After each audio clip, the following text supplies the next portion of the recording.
Hello and welcome to the video lecture on slowly changing dimensions. It's kind of creepy when you think about it. You know, it's almost like the two-dimensional world and the three-dimensional world and the fourth-dimensional world and things slowly changing. Very similar to what's going on in your data warehouse.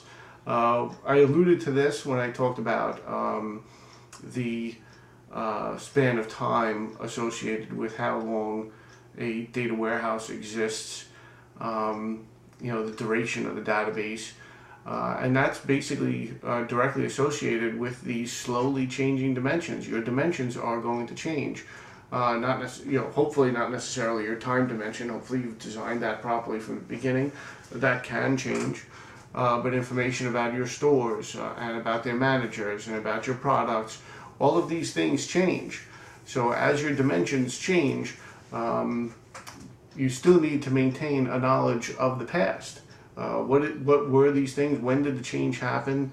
So what you can do, one option would be every time an attribute changes, create a current value and just have many old values. So for all intents and purposes it becomes multi-valued.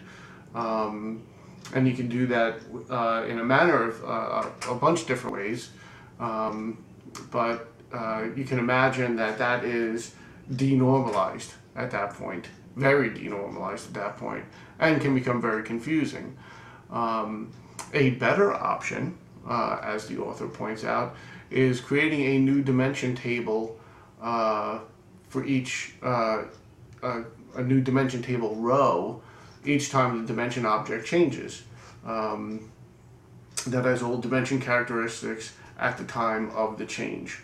So that is the better option. So you would simply create a new row, but again, looking at the duration of the database, you would clean that up after your 13-month period or 5 quarters passed.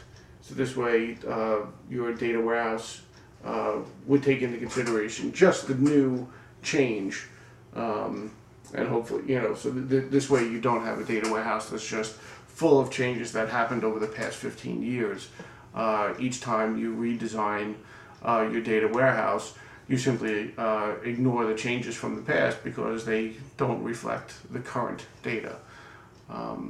And that is the end of my video lecture associated with slowly changing dimensions.